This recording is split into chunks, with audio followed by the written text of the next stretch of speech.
Hey there, welcome. So if you're watching this, I'm guessing you're staring down one of the most frustrating problems in tech. In today's explainer, we are going to walk step by step through how to solve that dreaded E4 error on your HP printer. I know the feeling. You're all set to print that important document and nope. Your printer has other ideas, just sitting there, blinking that light at you. It is so frustrating, but don't worry, we're going to get this sorted out right now. All right, let's get into it. First things first, to actually fix the problem, we've got to understand what your printer is even trying to tell you with this error code. So what's the deal with the E4 error? It's really just the printer's way of screaming for help. It's telling you, hey, something is physically blocking my insides and I can't work. It's a paper jam error, plain and simple. And usually, this blockage comes down to one of three main suspects. The most obvious one? Jammed paper, of course. But it could also be other little bits of debris, or, and this might surprise you, it could be a software thing, like an old printer driver. We're going to check them all. So, let's put on our detective hats. Our first mission is what I like to call the Great Paper Jam Hunt. We're going on a deep dive, a thorough physical search for any trapped paper or anything else that shouldn't be in there. Okay, before we start digging around in there, safety first. Seriously, pop open that ink cartridge access door. You'll see the print carriage start to move. Just wait. Let it do its thing and come to a complete stop.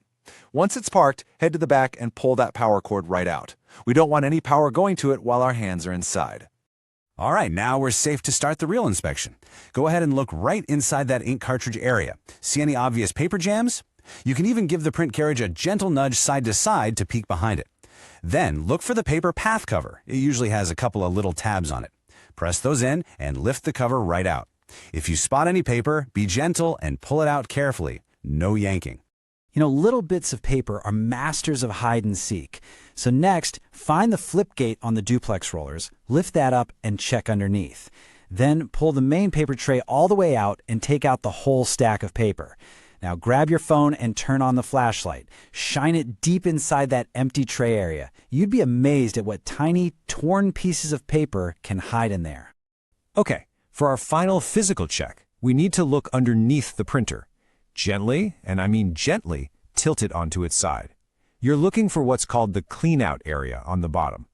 You might have to slide that input tray out again to get a good look, but make sure to check this spot for any last pieces of stuck paper.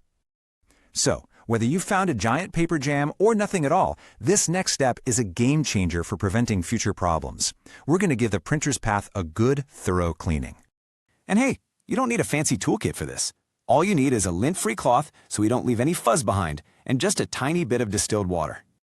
Okay, listen up, because this part is super important. You have to be really careful not to let a single drop of water drip inside the printer. Your cloth should just be damp, not wet. We don't want to fry any of the electronics in there.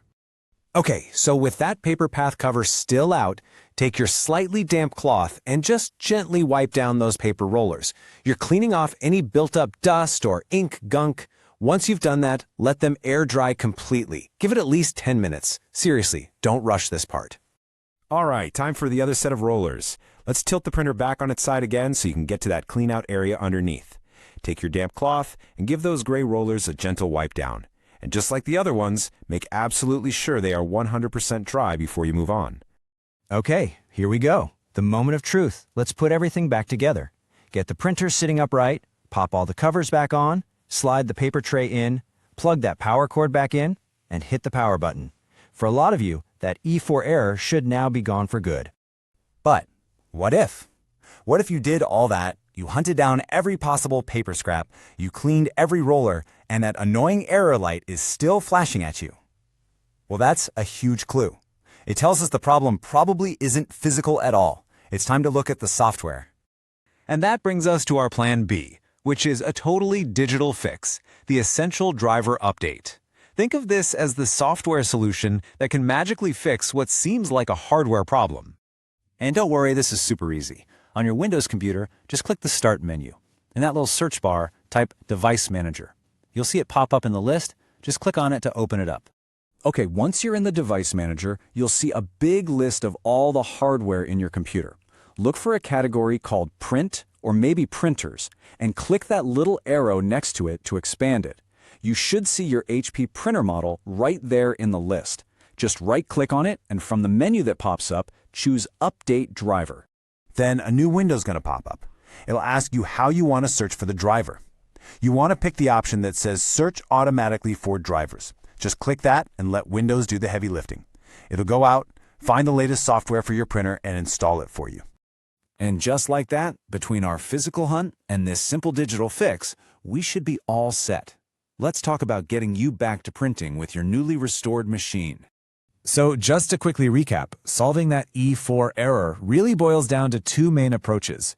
You've got the physical fix, playing detective and hunting for jammed paper and gunk, and you've got the digital fix, that super simple driver update through your computer.